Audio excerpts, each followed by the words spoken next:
Assalamualaikum warahmatullahi wabarakatuh.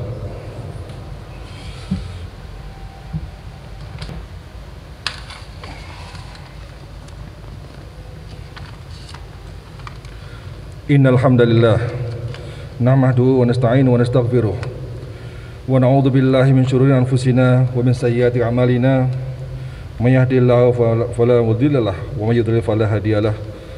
Asyhadu an la ilaha illallah la syarika lahu wa asyhadu anna Muhammadan abduhu wa rasuluh. Allahumma shalli ala sayyidina Muhammad wa ala ali Muhammad. Ya ayyuhalladzina amanu taqullaha haqqa tuqatih wa la tamutunna illa wa antum muslimun. Hadirin sidang Jumat yang berbahagia, di atas mimbar khatib berwasiat kepada kita semua, terutama kepada khatib pribadi, untuk senantiasa berusaha meningkatkan keimanan dan ketakwaan kepada Allah Subhanahu wa taala dengan cara melaksanakan semua kewajiban dan menjauhkan diri dari segala larangan. Hadirin yang berbahagia, baru-baru ini kita memperingati Maulid Nabi Muhammad SAW, manusia mulia yang menjadi panutan sempurna. Sudah saatnya pada momentum ini kita terus belajar dari kehidupan beliau yang penuh dengan kesempurnaan, yang penuh dengan keteladanan, dan pembelajaran terhadap kisah beliau tidak semata pada praktek kehidupan sehari-hari secara individual, secara personal, tapi kita juga harus meniru praktek-praktek beliau secara institusional, secara komunal, karena beliau adalah seorang pemimpin sejati yang senantiasa terus melakukan proses transformasi. Untuk melakukan transformasi, kita perlu mencontoh apa yang dilakukan oleh para nabi dan rasul, lebih khusus Nabi Muhammad SAW, yang tiada henti melakukan proses perubahan pada zamannya dengan bekal 4 karakter yang kita singkat sebagai sifat. Sifat yaitu sidik, fatonah, amanah, dan tabligh. Sidik, berkata yang benar, berkata yang jujur, berperilaku yang benar, berperilaku yang jujur, akan mencerminkan sebuah integritas, karena seorang sidik akan memegang komitmen etik yang begitu kuat. Status sidik inilah yang mengantarkan Rasul menjadi orang yang luar biasa. Dan kalau kita melihat hasil-hasil penelitian selama ini, penelitian-penelitian kontemporer, dari 100 faktor sukses, maka ternyata bukanlah IQ, bukanlah nilai dengan nilai terbaik, bukan sekolah di sekolah favorit. Penelitian-penelitian terbaru juga menunjukkan bahwa faktor utama sukses adalah kejujuran. Hal ini selaras juga dengan beberapa penelitian lain di berbagai negara yang mengatakan bahwa karakter yang sangat diperlukan dalam dunia kerja adalah honesty, adalah kejujuran. Oleh karena itu, sidik atau jujur mencerminkan integritas dan akan membuat kita sebagai orang yang memiliki integriti. Yang kedua adalah fatonah.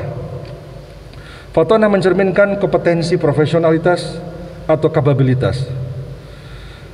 Kalau sidik mencerminkan integriti, fatonah mencerminkan capability.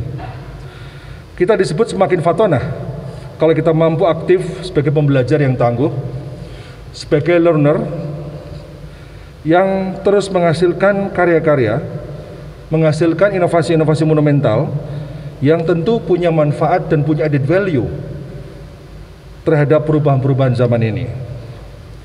Fatonah juga tercermin dari sensitivitas kita pada sinyal-sinyal perubahan, dan hal ini karena sinyal perubahan hanya bisa ditangkap oleh orang-orang yang cerdas dan oleh orang-orang yang visioner. Dulu setiap rasul diturunkan pada umat yang selalu bermasalah, sehingga para rasul mendapat tugas untuk melakukan perubahan dengan membangun peradaban baru, untuk memetakan agenda perubahan, untuk merumuskan visi masyarakat baru. Tentu memerlukan kecerdasan dan ketajaman visi yang luar biasa. Inilah mengapa fatonah harus dimiliki seorang rasul, seorang aktor utama perubahan. Perubahan harus dilakukan dengan pengetahuan dan oleh aktor yang berpengetahuan, yaitu orang-orang yang memiliki sifat fatonah. Kalau sidik sebagai dasar pembentuk integritas, ditambah dengan fatonah sebagai dasar penguat kapabilitas, sidik dan fatonah adalah dimensi personal yang kita miliki, yang juga Nabi miliki. Namun keduanya ternyata bisa membentuk dimensi baru yang disebut dengan amanah atau kredibilitas.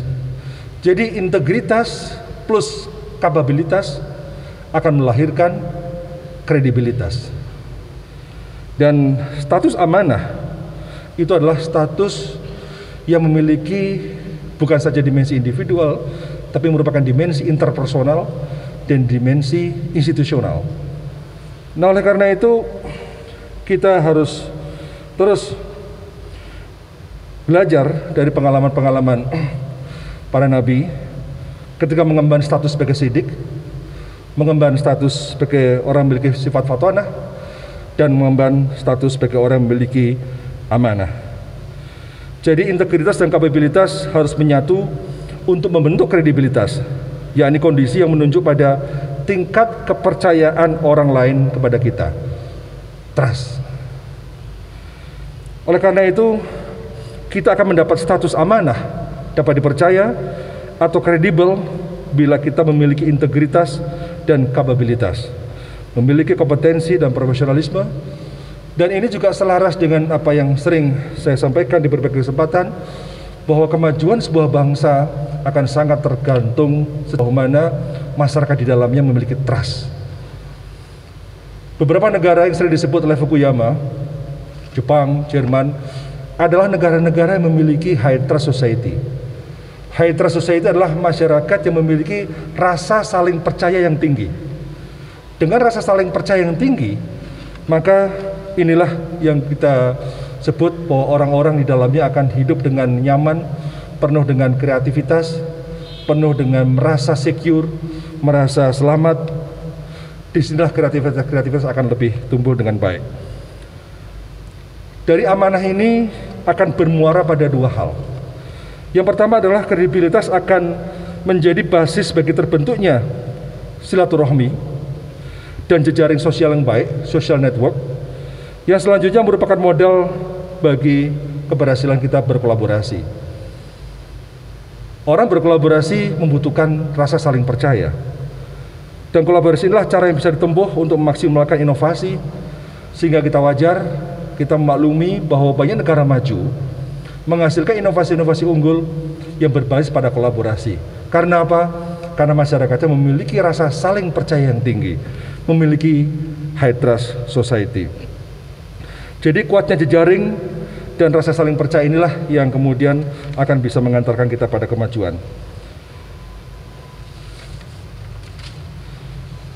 Kita bisa menikmati hidup penuh rasa saling percaya, mudah saling memaafkan, hidup tanpa dendam, tanpa dengki, tanpa curiga, tanpa prasangka buruk, dan tanpa rasa bermusuhan. Persatuan otomatis dengan sendirinya akan diciptakan. Sebagaimana kita tahu bahwa pasca hijrah Rasulullah SAW menyatukan kaum muhajirin dari Mekah dan kaum Ansor dari Madinah. Jejaring kaum muhajirin dan kaum Ansor adalah modal sosial bagi pembangunan peradaban di kota Madinah. Muara yang kedua, selain bermuara pada menguatnya silaturahmi, menguatnya jejaring sosial, maka kredibilitas atau amanah bermuara pada bagaimana strategi komunikasi, strategi syiar. Dengan status sebagai orang yang amanah atau kredibel, maka semakin mudah bagi kita untuk berkomunikasi, menyampaikan pesan-pesan inspiratif. Itulah tabligh, yakni pesan-pesan yang menggugah publik untuk berpikir dan bertindak untuk perubahan yang lebih baik. Di sini tergambar bahwa tabligh tidaklah berdiri sendiri. Tabligh merupakan akumulasi dari integritas, kapabilitas, dan kredibilitas. Karena itu sebenarnya proses perubahan sosial yang diinisiasi setiap rasul pada zamannya mensyaratkan aktor-aktor yang berintegritas, juga memiliki kompetensi profesional, juga memiliki kredibilitas, serta memiliki kemampuan tabligh, yaitu kemampuan menginspirasi agar publik tergerak turut dalam arus perubahan ke arah kelebihbaikan. Dengan demikian kita semakin memahami bahwa 4 identitas Rasul itu merupakan satu kesatuan sebagai modal untuk proses transformasi. Ada yang bersifat individual, sidik fatona, ada yang bersifat institusional, amanah, ada yang bersifat komunal, yaitu tabligh. Dan keberhasilan sebuah proses transformasi ini akan sangat tergantung dari sejauh mana para aktor penggeraknya mencerminkan 4 identitas tersebut. Oleh karena itu, saya mengajak kepada seluruh keluarga besar IPB untuk terus menebar inspirasi, untuk terus tabligh, untuk terus belajar untuk memperkuat keempat identitas yang tadi sudah saya sebutkan, yang itulah pada akhirnya akan berujung pada kemajuan. Karena kehidupan yang penuh dengan inspirasi adalah kehidupan yang penuh dengan energi positif. Dan energi positif adalah modal bagi kita untuk mengarah pada kemajuan. Inspirasi yang bisa menggerakkan menuju tujuan yang kita harapkan. Dengan demikian, maka inspirasi-inspirasi itulah inspirasi yang benar-benar memiliki, pada akhirnya memiliki added value, pada akhirnya memiliki dimensi yang lebih luas untuk perubahan di dunia ini. Oleh karena itu, proses transformasi ini adalah proses kita untuk senantiasa membuat sejarah-sejarah baru dengan inovasi-inovasi yang ada, dengan lompatan-lompatan inovasi berupa future practice yang itu akan menggerakkan perubahan, dan insya Allah kita akan menjadi pusat peradaban. Kalau kita ingat bahwa legacy atau footprint atau karya-karya yang menyejarah adalah bagian yang akan mengalirkan pahala-pahala kita nanti di akhirat. Seperti yang disampaikan di ayat dalam surat Yasin, inna nahnu nuhyil mauta wa naktubu ma qaddamu wa atharahum wa kullu syai'in ahsaynahu fi imamin mubin. Inna nahnu nuhyil mauta, sesungguhnya kami menghidupkan dan juga mematikan dan juga menghidupkan, wa naktubu ma qaddamu, dan menuliskan apa yang sudah berlalu, sudah kamu lakukan di masa-masa lalu, wa atharuhum, dan warisan-warisan. Ini bermakna warisan-warisan adalah legacy. Jadi kalau kita memiliki karya-karya sekecil apapun tapi memiliki makna sejarah yang besar, memiliki added value yang memiliki juga multiplier efek pada perubahan, maka kita anggap sebagai sebuah legacy. Wa atharuhum wa kullu syai'in ahsaynahu, dan semua itu akan dicatat fi imamin mubin. Jadi Allah akan mencatat dari apa yang sudah kita lakukan dan juga apa yang kita tinggalkan di dunia ini. Semoga kita semua sebagai orang-orang yang memiliki kemampuan mentransformasi, kemampuan orang-orang menjadi orang-orang yang memiliki kemampuan untuk meninggalkan sejarah-sejarah baru, untuk memberikan peninggalan-peninggalan yang baik yang bisa membawa pada perubahan ke arah lebih baik. Karena bagaimana juga wa marsalnaka ila rahmatil alamin, kita semua ada di sini adalah dalam rangka untuk membawa rahmat bagi seluruh alam.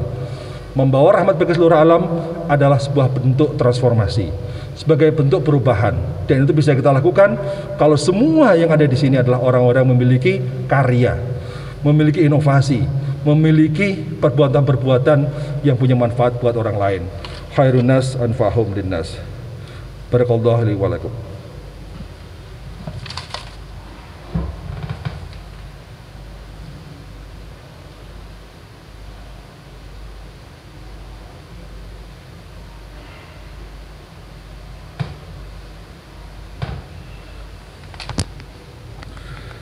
Alhamdulillahirabbil alamin. Hamdan yuafi ni'amahu wa mazidah. Ya Rabbana lakal hamdu kama yanbaghi jalali wajhikal karim wa azimi sultanik. Asyhadu an la ilaha illallah wa asyhadu anna Muhammadar Rasulullah. Marilah pada khutbah kedua ini kita sama-sama mendoakan agar semua kita berada dalam kondisi sehat walafiat, bisa mensyukuri nikmat fisik, bisa melakukan proses-proses perubahan dengan modal akal, dengan modal hati, dengan modal fisik dan modal iman yang kita miliki. A'udzubillahi minasyaitonirrajim. Bismillahirrahmanirrahim. Alhamdulillahirabbil alamin. Arrahmanirrahim. Maliki yaumiddin. Iyyaka na'budu wa iyyaka nasta'in. Ihdinas siratal mustaqim. Siratal ladzina an'amta 'alaihim ghairil maghdubi 'alaihim waladdallin. Rabbana hab lana min azwajina wa dhurriyyatina qurrata a'yun waj'alna lil muttaqina imama. Allahumma inna nas'aluka imanan kamilan wa yaqinan shadiqan wa lisanan dzakiran wa qalban khashi'an wa rizqan wasi'an halalan thayyiban wa taubatan nasuhah wa taubatan qoblal maut wa rahatan indal maut wa maghfiratun ba'dal maut. Rabbana hab lana min azwajina wa dhurriyyatina qurrata a'yun waj'alna lil muttaqina imama. Rabbi adkhilni mudkhala sidqin wa akhrijni mukhraja sidqin waj'alni min sultanan nasirah. Allahumma ij'alna min ahli ibadah. Allahumma ij'alna min ahlil muttaqin. Allahumma ij'alna min ahlil jannah. Allahumma ighfir lil muslimin wal muslimat wal mu'minin wal mu'minat al ahya'i minhum wal amwat innaka sami'un qaribun mujibud da'awat wa qadiyal hajat. Rabbana atina fid dunya hasanah wa fil akhirati hasanah wa qina adzabannar. Wa adkhilna jannatal ma'al abrar ya aziz ya rabbal alamin. Ibadallah, innallaha ya'muru bil 'adli wal ihsan wa ita'i dzil qurba wa yanha 'anil fahsya'i wal munkari wal baghi ya'idukum la'allakum tadhakkarun. Wazkurullaha 'azim yashkurkum washkuruhu 'ala ni'amihi yazidkum wa dzikrullahi akbar. Assalamualaikum warahmatullahi wabarakatuh.